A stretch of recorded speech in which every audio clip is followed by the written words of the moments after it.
चलो बच्चों, तो आज हम लोग स्टेटिस्टिक में चैप्टर नंबर 5 कंटिन्यू करें, skewness of frequency distribution.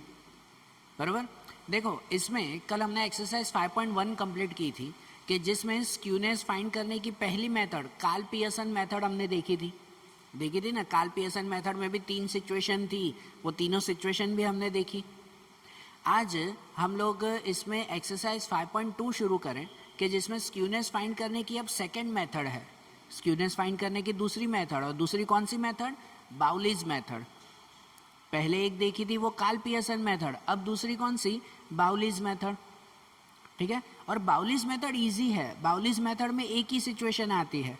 Karl Pearson में था 3 सिचुएशंस थी, या कभी मीडियन के थ्रू फाइंड करना, कभी मोड के थ्रू फाइंड करना, ऐसे आता था ना कार्ल पियर्सन में। बाउलीज में नहीं। बाउलीज में एक ही सिचुएशन आती है कि वो अपने क्वार्टाइल्स के थ्रू फाइंड करता है। इसमें स्क्यूनेस किसके थ्रू फाइंड की जाती है? क्वार्टाइल्स। कार्ल पियर्सन में जो हम स्क्यूनेस फाइंड करते थे ना, उसमें mean, median, mode, standard deviation, ये 4 चीज़ें ढूंढते थे ना, और उसके थ्रू हम लोग स्क्यूनेस फाइंड करते थे कार्ल पियर्सन में। जबकि बाउलीज मेथड में, तो बाउलीज मेथड में उनके क्वार्टाइल्स के थ्रू स्क्यूनेस फाइंड की जाती है। क्वार्टाइल्स मतलब Q1, Q2, Q3। ठीक है। और ये भी अगर आपको याद हो तो 3rd and 4th चैप्टर में आपने ये क्वार्टाइल सीखे थे ना। अगर वो याद होंगे ना तो बाउलीज मेथड बहुत इजी है, क्योंकि वही सब करना है जो हमने 3 and 4 चैप्टर में किया था। बराबर। तो इसमें बाउलीज मेथड में अगर स्क्यूनेस फाइंड करनी है तो स्क्यूनेस की फार्मूला क्या आती है? स्क्यूनेस की फार्मूला आती है Q3 + Q1 - 2m। यहाँ m मतलब Q2 ही कहलाता है ना। m मतलब मीडियन हुआ, मीडियन मतलब Q2, वही हुआ ना।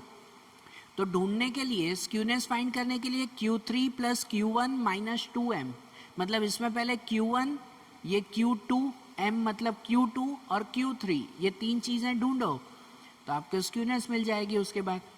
और उसी पर से ही उसका रिलेटिव मेजर मतलब उसका कोएफिशिएंट अगर फाइंड करो कि कोएफिशिएंट ऑफ स्क्यूनेस, तो कोएफिशिएंट ऑफ स्क्यूनेस की फार्मूला आती है J = Q3 + Q1 - 2m upon Q3 - Q1। Q3 + Q1 - 2m, यही स्क्यूनेस, और अपॉन में Q3 - Q1। मतलब बाउलीज मेथड से अगर स्क्यूनेस या कोएफिशिएंट फाइंड करना है ना, तो पहले 3 चीज़ें ढूंढनी होगी, Q1, m और Q3। m मतलब Q2 ही हुआ, Q1, Q2, Q3, ये 3 चीज़ें पहले ढूंढनी है ना, और उसके ऊपर से फिर ये मिल जाएगा। अब ये 3 चीज़ें भी ढूंढनी है तो उसमें सबसे पहले अगर डिस्क्रीट फ्रीक्वेंसी डिस्ट्रीब्यूशन के हिसाब से देखें, डिस्क्रीट डिस्ट्रीब्यूशन, डिस्क्रीट मतलब जिसमें क्लास न दिया हुआ हो, सिर्फ x और f दिया हुआ है, क्लास दिया हुआ नहीं है। नॉर्मल डिस्क्रीट फ्रीक्वेंसी डिस्ट्रीब्यूशन से ढूंढें तो उसमें Q1, Q2, Q3 की ये फार्मूला आती है कि Q1 फाइंड करना हो तो 1 ब्रैकेट में n+1/4 ऑब्जर्वेशन, क्वार्टाइल में डिवाइड बाय 4 आता है ना। Q2 या तो m के लिए 2 × n+1/4 ऑब्जर्वेशन, और Q3 के लिए 3 × n+1/4 ऑब्जर्वेशन। सिंपल है ना। तीनों ढूंढने के लिए भी एक ही मेथड, खाली इसको 1 से मल्टीप्लाई, इसको 2 से, इसको 3 से, और ये तीनों मिल जाए, Q1, m, Q3, ये तीनों मिल जाए तो उसे फिर ये फार्मूला में रख देंगे। एकदम simple method. Bowley's method Karl Pearson के अकॉर्डिंग ये सिंपल, क्योंकि इसमें ये 3 ही चीज़ें ढूंढनी है डायरेक्टली, है कि नहीं। तो अब देखो, इसमें डायरेक्टली आपके एक्सरसाइज 5.2 का पहला क्वेश्चन देखें, मैंने यहाँ पर लिखा हुआ है, आप लोग टेक्स्ट बुक भी जो है वो रीड करो। उसमें जो लिखा हुआ है कि from the following frequency distribution of different youngsters exercising in gymnasium, find coefficient of skewness by Bowley's method and state the type of skewness. Bowley's method से हमें स्क्यूनेस फाइंड करनी है इसमें। बराबर। अब इसमें देखो, ये x मतलब के एजेस दिए हुए हैं, आपके टेक्स्ट बुक के हिसाब से एज दिया हुआ है, और यहाँ पे दिया हुआ है नंबर ऑफ यंगस्टर्स, मतलब 25 एज वाले कितने लोग हैं जो जिम्नेशियम, जिम जाते हैं, तो ऐसे 22 लोग हैं भाई। 17 एज वाले कितने हैं, तो ऐसे 4 हैं। 20 एज वाले कितने हैं, तो ऐसे 19 हैं। ऐसे ना, ऐसे इन्फॉर्मेशन दी गई है, और इसमें हमें बाउलीज मेथड से फाइंड करना है। तो ये कोएफिशिएंट अगर फाइंड करना है तो सबसे पहले क्या ढूंढना होगा, Q1, Q2, Q3। Q2 मतलब m, ऐसे ही ढूंढेंगे ना इस फार्मूला से। अगर डिस्क्रीट हो मतलब इसमें क्लास नहीं दिए हुए हैं तो ये वाली मेथड से ढूंढेंगे। अगर क्लास होते 0 to 10, 10 to 20 तो फिर Q1, Q2, Q3 की दूसरी मेथड फिर, बराबर, जो आप लोग पहले के चैप्टर्स में सीखे थे, बराबर। तो चलो पहले इससे ढूंढ लें। अब इससे भी ढूंढना है ना, तो ये क्वेश्चन दिया हुआ है। सबसे पहले बाउलीज मेथड में ये एक चीज़ ध्यान दिया करो जो आपके इसी क्वेश्चन में है एक्चुअली, लेकिन अगर एग्जाम में भी ऐसे पूछे चेंज करके तो ये ध्यान देना। बाउलीज मेथड में जब भी इसका आगे सम फाइंड करो ना, सबसे पहले ये देखो कि ये जो x जो ऑब्जर्वेशन है वो ऑब्जर्वेशन असेंडिंग ऑर्डर में होने चाहिए। आप लोग फिर से अगर चेक करना हो ना तो भले पूरी बुक चेक कर लो, आगे के जो है वो 1 से लेकर ये 5 तक के सभी चैप्टर चेक कर लो। कोई भी चैप्टर में ये जो ऑब्जर्वेशन है वो ऑब्जर्वेशन ऊपर नीचे नहीं लिखे हुए होंगे, सभी असेंडिंग ऑर्डर में ही होंगे।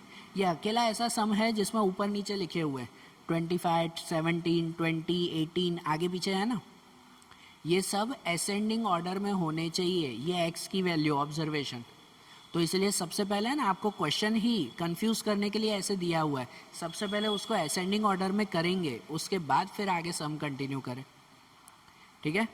इसको सबसे पहले असेंडिंग ऑर्डर, तो असेंडिंग ऑर्डर में कैसे करें, ये क्वेश्चन वो गलत है, अब यहाँ पे सही करें कि x में अब करेक्ट वैल्यू लिखें कि पहले सबसे छोटा नंबर फिर उससे बड़ा, असेंडिंग ऑर्डर में यही लिखते हैं ना।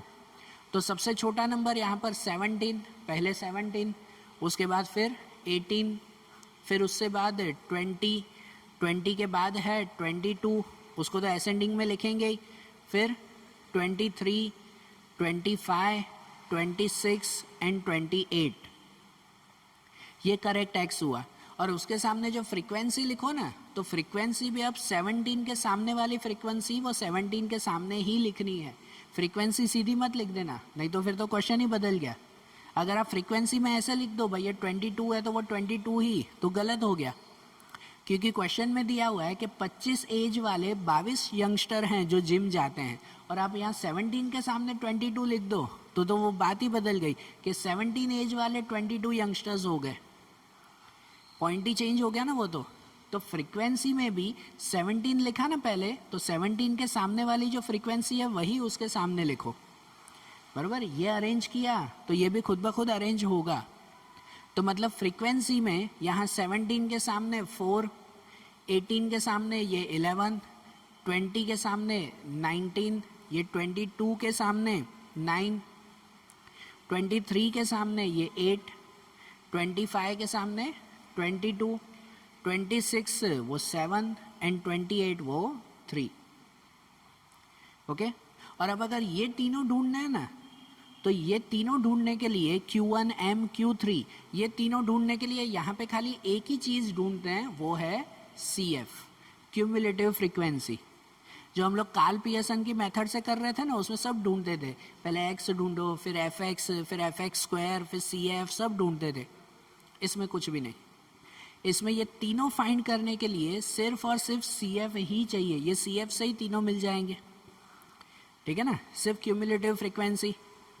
तो यहाँ पर क्यूमुलेटिव फ्रीक्वेंसी भी कैसे ढूंढते हैं, तो क्यूमुलेटिव फ्रीक्वेंसी में तो एक एक करके प्लस करते हुए जाते हैं ना, बराबर ना। सबसे पहले ये 4, तो वो 4 तो वही का वही लिखेंगे पहला नंबर, दूसरे नंबर उसमें प्लस करते हुए आएंगे कि 4 + 11 तो 15, फिर 15 + 19 तो वो हो जाएगा 34, 34 + 9 तो 43, 43 + 8 तो 51, 51 + 22 तो 73, 73 + 7 तो 80 एंड 80 + 3 तो 83। इसका टोटल जैसे 83 आया, बराबर।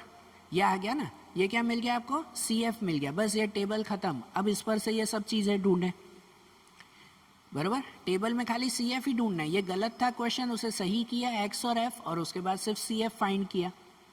अब यहाँ CF पर से सबसे पहले ढूंढे Q1, तो Q1 की फॉर्मूला आती है 1 ब्रैकेट में n+1 अपॉन 4th ऑब्जर्वेशन, बराबर।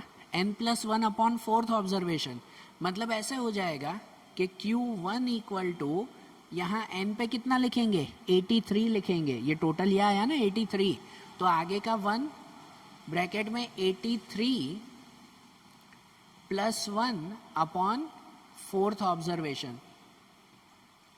तो आगे का 1 तो भले चलो ऐसे ही लिखो कि ये 83 + 1 कितना हुआ 84, और 84 डिवाइड बाय 4 कर दो, डायरेक्टली भले कर दो ना कि 84 डिवाइड बाय 4, तो वो कितना हो गया, वो हो गया 21। ठीक है, 84 डिवाइड बाय 4 तो 21, और 21 मल्टीप्लाई आगे 1 भी करो तो वो 21 ही रहेगा ना, 21 ऑब्जर्वेशन या 21st ऑब्जर्वेशन। ऐसे हो गया, इसकी कैलकुलेशन कर दी ना 21st, और ये 21st कहाँ से ढूंढेंगे, तो CF में, CF में चेक करो कि 21 से बड़ा नंबर कौन सा है, 21 से बड़ा नंबर कौन सा है, तो 21 से बड़ा नंबर आता है 34, CF में 21 से बड़ा नंबर 34, तो 34 के सामने वाला जो ऑब्जर्वेशन है ना 21st ऑब्जर्वेशन, मतलब इसके 34 के सामने वाला जो ऑब्जर्वेशन है वो आंसर क्या आया, ऑब्जर्वेशन 20 आया ना, तो मतलब Q1 की वैल्यू Q1 इक्वल टू 20, ये Q1 का आंसर मिल गया, 3 में से पहला आंसर मिल गया। अब दूसरा M ढूंढे, तो M भी इसी मेथड से ही ढूंढना है, खाली आगे 1 की जगह क्या लिखना है 2 लिखना है, मतलब M पे ऐसे लिखें कि 2 ब्रैकेट में n+1 अपॉन फोर्थ ऑब्जर्वेशन, तो मतलब M इक्वल टू 2 ब्रैकेट में n पे लिखा जाएगा वही 83 + 1 upon fourth observation. So M equal to यहाँ 83 + 1 84, 84 डिवाइड बाय 4 तो 21, और 21 मल्टीप्लाई 2, आगे 2 से मल्टीप्लाई भी कर देना कि इसका कैलकुलेशन 21, और 21 मल्टीप्लाई 2 तो 42, 42nd ऑब्जर्वेशन। बराबर, इनकी कैलकुलेशन सब में ये आ गई ना भाई, पहले इन दोनों का प्लस इससे डिवाइड तो 21, और 21 मल्टीप्लाई 2 तो 42, तो ये 42 आया ना, तो फिर से CF में ही देखेंगे, एक ही तो चीज़ ढूंढी हमने CF, तो ये 42 आया तो CF में चेक करो 42 से बड़ा नंबर कौन सा आ रहा है, 42 से बड़ा नंबर, तो उससे बड़ा नंबर आ रहा है पहले 43, 43 आया ना, तो 43 के सामने वाला ऑब्जर्वेशन, ये मत लिख देना आंसर, उसके सामने वाला ऑब्जर्वेशन, तो उसके सामने वाला कौन सा ऑब्जर्वेशन है 22, बराबर, तो इसके सामने वाला ऑब्जर्वेशन 22, मतलब कि मीडियन इक्वल टू कितना मिल जाएगा M इक्वल टू 22, ये M का आंसर, कोई कैलकुलेशन नहीं, बस ये answer.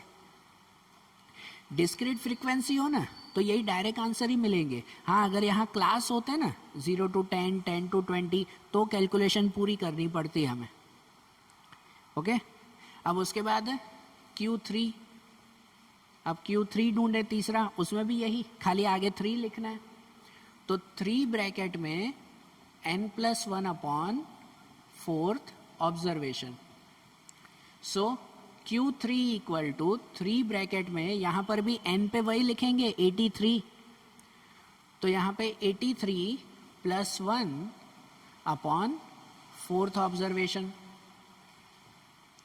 So Q3 equal to यहाँ पर हो जाएगा 3, यहाँ मल्टीप्लाई अगर कर दें कि 83 + 1 84, 84 डिवाइड बाय 4 तो 21, और 21 मल्टीप्लाई 3 कर दो तो 63, 63rd ऑब्जर्वेशन 63, तो फिर से CF में चेक करेंगे, ये मिल जाए तो फिर से CF के CF में चेक करते हैं 63 से बड़ा नंबर कौन सा है, तो 63 से बड़ा नंबर आएगा ये 73, उससे बड़ा नंबर ये ना 73, और 73 के सामने वाला ऑब्जर्वेशन, तो उसके सामने वाला ऑब्जर्वेशन ये मिला 25, मतलब कि Q3 की वैल्यू कितनी मिल गई, Q3 इक्वल टू 25,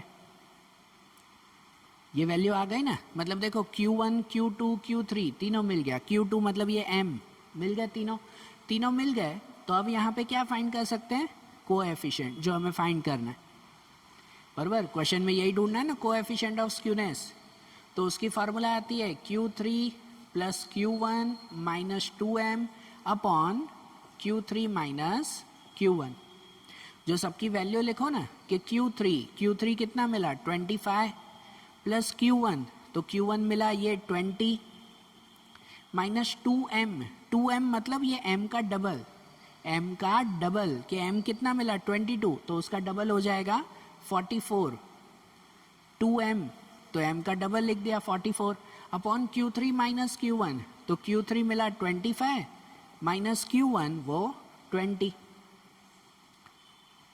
तो इनका प्लस माइनस जो करो 25 एंड 20 तो 45 माइनस 44 तो 1 और अपॉन में 25 माइनस 20 तो 5 एंड 1 अपॉन 5 आंसर मिल जाएगा 0.2, 1 डिवाइड बाय 5 कितना हो जाएगा 0.2, ये मिल गया आपको कोएफिशिएंट ऑफ स्क्यूनेस। ये आपका सम कंप्लीट, बराबर। सिंपल था ना। बाउलीज मेथड से ढूंढना हो तो पहले ये तीन चीज़ें ढूंढ लेंगे, Q1 Q2 और Q3। ये तीनों चीज़ें मिल जाए तो उसके बाद सीधी फार्मूला में, बराबर। Q1 Q2 Q3 ये तीनों ढूंढ लिया और उसके बाद डायरेक्ट फार्मूला, तो ये आंसर मिल गया ना हमें कोएफिशिएंट का। समझ आया? सिंपल है ना। ये बाउलीज मेथड हमने फाइंड की जब डिस्क्रीट डिस्ट्रीब्यूशन हो। डिस्क्रीट मतलब कि जब क्लास नहीं दिए हुए थे, ओनली ऑब्जर्वेशंस थे। अब इनका दूसरा सम देखें कि जिसमें क्लास दिए हुए हो। क्लास दिए हुए हो मतलब 0 to 10 या 10 to 20 ऐसे क्लास दिए हुए हो, तो उसके हिसाब से देखेंगे ना हम लोग, बराबर ना। तो अब मैं इसे रफ करता हूँ, सेकंड वाला क्वेश्चन लिखें, इसे ध्यान से लिख लेना, समझ लेना ऐसे, बराबर। चलो देखो कि अब इसमें बाउलीज मेथड में सेकंड स्टेप देखें कि अब डिस्क्रीट फ्रीक्वेंसी नहीं, जब कंटिन्यूस फ्रीक्वेंसी दिए गए हो, जब क्लास दिया गया हो, तो फिर Q1 M और Q3 कैसे ढूंढते हैं। तो उसके लिए भी वही फार्मूलाज आती है कि अगर Q1 फाइंड करना हो तो उसकी फार्मूला आती है L plus 1 multiply N upon 4, क्वार्टरल में तो N डिवाइड बाय 4 ही ना, 1 multiply N upon 4 minus CF upon F multiply C, बराबर। वैसे अगर M फाइंड करना हो तो M ढूंढने के लिए L plus 2 multiply N upon 4 minus CF upon F multiply C, और अगर Q3 फाइंड करना हो तो L plus 3 multiply N upon 4 minus CF upon F multiply C, ऐसे ना। तो इसमें भी Q1 M और Q3 तीनों एक ही मेथड से मिलेंगे, सिर्फ ये चेंज होंगे। मतलब सबसे पहले क्या करना है कि जो आपको क्वेश्चन हो ना, उस क्वेश्चन में इन तीनों के लिए मटेरियल फाइंड कर लो कि Q1 में L CF F C इन सब पे क्या लिखेंगे, M पे क्या लिखेंगे सब, और Q3 पे सब क्या लिखेंगे, सब में सेम नहीं होंगे, अलग अलग होंगे। और ये तीनों मिल जाए तो उसके बाद फिर कोएफिशिएंट फाइंड करना, बराबर। जैसे आपकी टेक्स्ट बुक का सेकंड क्वेश्चन देखते हैं, एक्सरसाइज 5.2 में सेकंड क्वेश्चन, उसमें यहाँ पर दिया हुआ है कि कोई कंपनी के शेयर है, शेयर कैपिटल, और उसमें कितनी कंपनियों के शेयर्स हैं वो यहाँ पे दिया हुआ है, ठीक है, कि हर एक कंपनी के कितने कितने रुपए के शेयर हैं। जैसे 100 से कम रुपए वाली कितनी कंपनियां हैं, जिस कंपनी के शेयर 100 से कम रुपए के हैं, लेस देन 100, ऐसी 0 कंपनीज है। एक भी कंपनी नहीं है जिसके शेयर की प्राइस 100 रुपए से कम हो। भाई 300 से कम वाली कितनी कंपनियां हैं, 6, 500 से कम वाली 16 कंपनियां हैं, ऐसे दिया हुआ है ना सब। तो ये है ना, आपको क्वेश्चन में पहले लेस देन करके दिया हुआ है, हमें पहले ओरिजिनल क्लास ढूंढना होगा। ओरिजिनल क्लास होना चाहिए ना, 0 to 100, 100 to 200, 200 to 300 ऐसा होना चाहिए ना। तो यहाँ पर सबसे पहले तो क्या फाइंड करना होगा हमें, ओरिजिनल क्लास। ये लेस देन दिया हुआ है, तो अगर ओरिजिनल क्लास यहाँ पर फाइंड करें ना, तो वो क्लास फाइंड होगा, देखो 100, 300, 500, 700 सब 200 200 का गैप है, 2 to 100 का गैप है ना सब में। तो मतलब यहाँ से शुरू कर सकते हैं 100 to 300, बराबर। देखो पहले है ना, ये 100 रुपीज़ वाली तो 0 कंपनीज है, पहले में 0 है, तो इसका मतलब पहले 0 to 100 लिखने की ज़रूरत ही नहीं है, क्योंकि 100 से 0 to 100 अगर हम पहला क्लास लिखें तो 100 से कम वाली, 0 to 100 मतलब 100 से कम वाली, तो उसमें तो 0 ही आएगा ना, तो वो लिखने की ज़रूरत नहीं होती। शुरुआत कहाँ से करेंगे, 100 to 300 में। तो यहाँ पे पहला क्लास बनेगा 100 to 300। भाई 100 से 300 रुपए के शेयर हो ऐसी कितनी कंपनियां हैं, तो वो 6 कंपनी हैं, ऐसे लिखेंगे। फिर दूसरा क्लास बनाएंगे 300 टू 500 यहाँ से ना, फिर 5 टू 700, 500 टू 700, फिर 700 टू 900, 900 टू 1100 एंड आखिरी में 1100 टू 1300। ये प्रॉपर क्लास मिल गया हमारा क्वेश्चन ये। आगे फिर एफ ढूंढते हैं फ्रीक्वेंसी। तो ये जो फ्रीक्वेंसी दी गई है ना वो लेस देन फ्रीक्वेंसी दी गई है, हमें ढूंढनी होती है ओरिजिनल फ्रीक्वेंसी। ये लेस देन फ्रीक्वेंसी है, हम ओरिजिनल फ्रीक्वेंसी ढूंढेंगे। तो ओरिजिनल फ्रीक्वेंसी में एक एक नंबर का माइनस करते हुए लिखते हैं तो ओरिजिनल फ्रीक्वेंसी मिलती है। मतलब अगर पहले के लिए फ्रीक्वेंसी लिखनी है तो उसमें लिखते हैं 6 माइनस 0, पहले नंबर का माइनस 6 माइनस 0 कितने हुए 6। फिर दूसरे में 16 माइनस 6, तो 16 माइनस 6 वो कितने होंगे 10। फिर 19 माइनस 16, 19 माइनस 16 वो 3। फिर 23 माइनस 19, 23 माइनस 19 4। 27 माइनस 23 वो भी 4 एंड 31 माइनस 27 वो भी 4। ये प्रॉपर एफ मिला, ये फ्रीक्वेंसी मिली। तो ये हमारा क्वेश्चन बना। अब आगे सम करेंगे। ये क्वेश्चन आपको ट्विस्ट करके दिया हुआ था समझो, ये प्रॉपर हमारा क्वेश्चन बन गया। अब आगे सम करें और सम में वो Q1 M Q3 ये तीनों ढूंढने के लिए यहाँ पे पहले एक ही चीज़ ढूंढनी है, सिर्फ CF। सिर्फ और सिर्फ क्या फाइंड करना है CF फाइंड करना है। तो CF कैसे ढूंढते हैं, CF फिर वही प्लस करते हुए जाना। ये जो आपको लेस देन दिया हुआ है ना वो CF ही दिया हुआ है, ये CF ही दिया हुआ है। लेकिन अब प्रॉपरली यहाँ पर लिख देना। CF में पहला नंबर वही लिखते हैं 6, फिर आगे प्लस करते हुए जाना कि 6 और 10 16, 16 और 3 19 एंड 4 23 एंड 4 27 एंड 4 31। ये आ गया ना, यही था ना बराबर। ये CF मिल गया ना, ये आपका कंप्लीट हो गया। क्या भाई, ये CF आ गया, इन सब का टोटल 31। अब इस पर से ये तीनों ढूंढेंगे ये फार्मूला में ना। तो यहाँ देखो, ये अगर मैं तीनों यहाँ पे फाइंड करूँ पूरा आएगा नहीं। तो तीनों के मटेरियल कैसे ढूंढने हैं वो मैं आपको बता रहा हूँ, फिर फार्मूला में आप पुट करना उसे बराबर। जैसे कि देखो, अगर पहले Q1 ढूंढना है तो यहाँ पहले लिखते हैं कि फॉर Q1, ऊपर लिखेंगे फॉर Q1, Q1 के लिए। तो Q1 के लिए पहले ये सब ढूंढना पड़ेगा ना हमें। अगर ये सब ढूंढना पड़ रहा है तो सबसे पहले उसमें ढूंढेंगे Q1 क्लास। सबसे पहले क्या फाइंड करेंगे, Q1 क्लास फाइंड करेंगे। और Q1 क्लास ढूंढेंगे वो ऐसे ढूंढेंगे n/4 से। किससे फाइंड करेंगे, इससे n/4। Q1 है तो आगे 1 मल्टीप्लाई n/4 बराबर। 1 मल्टीप्लाई n/4, तो n पे कितना लिखेंगे 31। यहाँ n+1 नहीं है, n+1 नहीं, ओनली n/4। तो वहाँ 31 लिखेंगे कि 31/4 और 31 डिवाइड बाय 4 करो तो वो कितना हो जाएगा, 4 7 ज़ा 28, बचेगा कितना 30 बचेगा। तो फिर से 4 7 ज़ा 28 एंड 4 5 ज़ा 20, 7.75 ये मिला ना। 7.75 ऑब्जर्वेशन या क्लास, यहाँ पे क्लास है ना, ऑब्जर्वेशन नहीं है। तो 7.75, इसका मतलब ये कि अब CF में जाते हैं और CF में चेक करते हैं 7.75 से बड़ा नंबर कौन सा है। पहला ऐसा नंबर जो 7.75 से बड़ा हो, तो उससे बड़ा कौन सा नंबर आएगा, ये 16। CF में वो है ना, उससे बड़ा 16। तो 16 के सामने वाला क्लास ये मिला हमें Q1 क्लास। 16 के सामने वाला क्लास ये Q1 क्लास मिला बराबर। मतलब यहाँ पे लिख सकते हैं कि Q1 class equal to 300 to 500, 300 to 500 ये मिला हमें Q1 क्लास बराबर।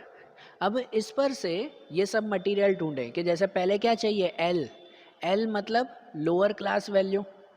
तो लोअर क्लास वैल्यू कौन सी, ये 300 ही लिखेंगे ना। देखो यहाँ पे ये दोनों नंबर सेम हैं तो 300 ही लिखते हैं कल मैंने ये नोट करवाया था उसमें कि अगर ये दोनों सपोज सेम ना होते ना तो इसमें से सिर्फ इसमें से 0.5 माइनस करके लिखते, ठीक है, ध्यान रखना है इसमें। तो यहाँ तो ये 300 ही लिखेंगे L पे, फिर ये n/4, तो n/4 ये हो गया 7.75, फिर CF n/4 के बाद CF, तो CF क्या लिखते हैं कि ये जो क्लास मिला ना 300 to 500 वो नहीं, उसके एक ऊपर वाला CF लिखते हैं, उसके सामने वाला CF नहीं, CF में एक ऊपर, मतलब CF में लिखा जाएगा कितना 6, और F, तो F में कितना लिखा जाएगा, F में उसके सामने वाला ही लिखते हैं, तो F में उसके सामने 10, तो F पे कितना लिखा जाएगा F = 10, और C आखिरी में C मतलब क्लास लेंथ, तो क्लास लेंथ मतलब कितने कितने का गैप है 300 to 500, कितने का गैप हुआ 200 का, तो C पे 200। ये सब चीज़ें मिल गई ना, Q1 के ये सब मटेरियल मिल गए, तो इस मटेरियल को रखेंगे इस फॉर्मूला में। मैं यहाँ गिन नहीं रहा हूँ क्योंकि उतनी स्पेस ही नहीं बचेगी कि फिर आगे कर सकूँ, बराबर, तो इसलिए मैं यहाँ नहीं गिन रहा हूँ। ये सभी मटेरियल फिर यहाँ रखेंगे, किया है ना ये सम्स आगे, ये सब ढूंढ लिया, ये ढूंढना मेन है, ये वैल्यू गलत नहीं होनी चाहिए, उसके बाद तो खाली यहाँ पे पुट करना है हमें, सही बात कि नहीं, समझ आ रही है ना बात। तो ये सब हो गया, तो अब उसके बाद ये ढूंढने के बाद Q1 फाइंड कर लो, जो भी आंसर मिले आपको Q1 का परफेक्ट आंसर मिलेगा, और उसके बाद ढूंढोगे फिर M, Q1 मिल जाए फिर क्या फाइंड करोगे M फाइंड करोगे उसमें। तो अब M के लिए भी पहले ऐसा ही मटेरियल ढूंढेंगे, ये जो मैंने लाइन की तो समझो इस लाइन में पहले ये ढूंढना है, हाँ? उसके बाद फिर M पे जाएंगे। तो अब M के लिए भी वैसे ही मटेरियल ढूंढे कि फॉर M, तो उसमें पहले M क्लास ढूंढना होगा, जैसे Q1 क्लास ढूंढा वैसे ही यहाँ पे भी M क्लास होना चाहिए, और वो M क्लास मिलेगा यहाँ से, वो यहाँ से मिलेगा कि 2 × n/4, तो 2 × n/4 मतलब कि 2 × n पे 31/4, तो 31/4 कितना होता है 7.75, वहाँ किया था ना 7.75, और 7.75 × 2 कर दो, 7.75 × 2, तो वो कितना हो जाएगा, वो हो जाएगा 15.50, सॉरी। तो यहाँ जो मिला 15.50 क्लास, बराबर, तो ये चेक करते हैं यहाँ CF में कि CF में 15.50 से बड़ा नंबर कौन सा है, CF में 15.50 से बड़ा नंबर कौन सा है, तो यहाँ पे चेक करो 15.50 से बड़ा नंबर 16 ही आ रहा है, 16 मतलब उसके सामने वाला वही क्लास आएगा 300 to 500, यहाँ तो M में भी वही बैठ रहा है, ठीक है, 3 to 500 के बीच में, तो मतलब यहाँ पर भी M क्लास लिखेंगे, M क्लास मतलब मीडियन क्लास वो होगा 300 to 500। देखो ये सेम आया, ऐसा ज़रूरी नहीं कि सभी सब में ऐसा सेम ही आए, ठीक है ना, आप मेथड चेक करना उसमें कि मेथड क्या चेंज आ रही है। यहाँ पर 15.50 ये आया, इसमें 7.75 उससे बड़ा भी वही था, 15.50 उससे बड़ा भी वही था, तो वही आया उसमें, आई बात समझ में। तो ये अगर आया ना M क्लास, तो इस पर से भी ये सब मटेरियल कि जैसे L, तो L पे लिखेंगे ये 300, फिर ये 2n/4, तो ये 2n/4 उस पर पूरा लिखेंगे 15.50। ध्यान देना ये दोनों सेम आया तो सेम टू सेम मत कर देना, फ़र्क है कि यहाँ पे ये n/4 पे लिखोगे 7.75, यहाँ पे इसकी जगह पे लिखोगे 15.50, तो आंसर इसका अलग आएगा ना, सेम मत कर देना उसे दोनों को, बाकी सब भले सेम आएगा वो सेम नहीं होगा, इसकी वजह से पूरा आंसर अलग होगा। फिर इसमें दूसरा CF अगर फाइंड करो तो CF कैसे ढूंढते हैं, CF वही कि यहाँ जो मिला है इसके एक ऊपर वाला CF वही मिलेगा 6, CF के बाद F, तो F पे क्या लिखोगे, F पे जो क्लास मिला उसके सामने की फ्रीक्वेंसी, तो उसके सामने की फ्रीक्वेंसी वो 10, एंड C मतलब क्लास लेंथ, तो क्लास लेंथ 300 to 500 में कितने का गैप है, तो 200 का गैप है, ये क्लास लेंथ भी मिल गया ना, बराबर ना। तो ये मिल गया, तो अब इसके बाद ये फॉर्मूला में रख देना उसे, ये सब जो मटेरियल मिल गए ये मटेरियल रखेंगे इस फॉर्मूला में, तो M का आंसर मिलेगा आपको, ठीक है, ये स्टेप्स बता रहा हूँ। उसके बाद m का आंसर मिलेगा और इसका जो भी आंसर मिले आपको परफेक्ट, उसके बाद ढूंढेंगे Q3। तो Q3 के लिए भी फिर से वही मटेरियल ढूंढेंगे। तो Q3 के लिए यहाँ पे लिखेंगे अब फॉर Q3 कि अब Q3 के लिए ढूंढें, तो उसके लिए भी वैसा ही ना, जैसे पहले Q1 क्लास ढूंढा, M क्लास ढूंढा, यहाँ पे पहले Q3 क्लास ढूंढना होगा। और Q3 क्लास ढूंढेंगे इससे 3n/4 से। तो Q3 क्लास मिलेगा 3 मल्टीप्लाई n/4, मतलब कि 3 मल्टीप्लाई n पे लिखेंगे वही 31/4। तो 31 डिवाइड बाय 4 वो होता है 7.75, और 7.75 मल्टीप्लाई 3 कर दो तो वो हो जाएगा 23.25, 23.25 क्लास। तो वो अब इसमें चेक करेंगे कि देखो 23.25, तो 23 से बड़ा नंबर कौन सा है वो।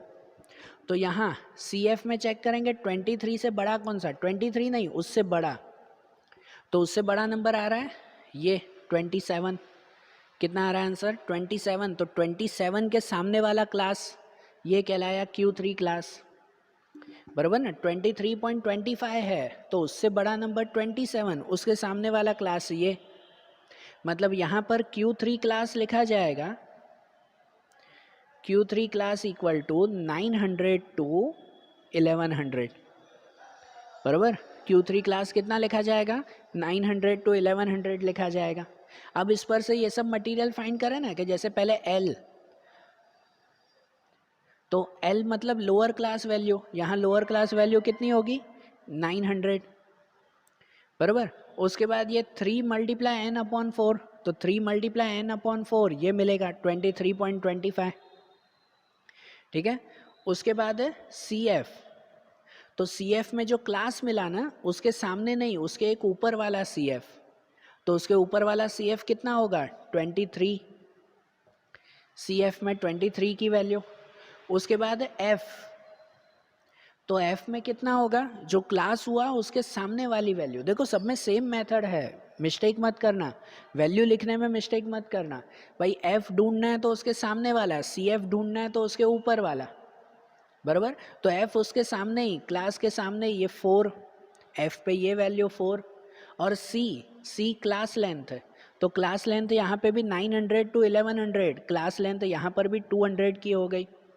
अब ये जो Q3 भी मिल गया ना, उसे भी लिखेंगे यहाँ पे, और Q3 की फार्मूला से Q3 की वैल्यू फाइंड करेंगे, बराबर। देखो फिर से, हाँ, कि आपको जो क्लास एंड फ्रीक्वेंसी दी गई होगी, क्वेश्चन में इतना दिया हुआ होगा, सबसे पहले CF ढूंढो, CF के बाद ये तीनों चीज़ें ढूंढो अलग अलग से। पहले Q1 उसके ये मटेरियल ढूंढ के उसे फार्मूला में रखो, फिर M उसके ये मटेरियल फाइंड करके उसे फार्मूला में रखो, एंड फिर Q3 उसके ये मटेरियल फाइंड करके उसे फार्मूला में रखो। तो जब इसके आंसर मिल जाए ना, Q1 M Q3 ये तीनों के आंसर मिल जाए, तो वो आंसर लेके रखोगे इसमें, बराबर। मैं यहाँ नहीं कर रहा हूँ, ये आपको करने हैं कि जब इन तीनों के आंसर मिल जाएं तो वो तीनों के आंसर लेकर यहाँ पे रखेंगे कोएफिशिएंट ऑफ स्क्यूनेस में, तो इसकी वैल्यू भी मिल जाएगी ना फिर हमें, बराबर। देखो है सिंपल, लेकिन थोड़ा लॉन्ग हो जाता है। जब ऐसे क्लास दिए गए हो तो थोड़ा सा लॉन्ग हो जाएगा इसमें, कि भाई पहले Q1 ऐसे अलग से ढूंढेंगे, लेकिन मेथड तो सेम ही है ना, तीनों में सेम मेथड ही, पर बार बार रिपीट करनी है। फिर M ढूंढें, फिर Q3 ढूंढें, और ये तीनों पर से ढूंढें कोएफिशिएंट, बराबर। तो ऐसे फाइंड करो ये सेकंड वाला क्वेश्चन, पहले खुद ट्राई करो। अगर नहीं समझ पड़े तो मैंने डिस्क्रिप्शन में लिंक रखी हुई है, PDF की लिंक रखी हुई है, आप लोग वहाँ से चेक कर सकते हो, ठीक है। पहले खुद ट्राई किया करो, उसके बाद फिर उसमें चेक करो कि मेथड एंड आंसर बराबर है या नहीं।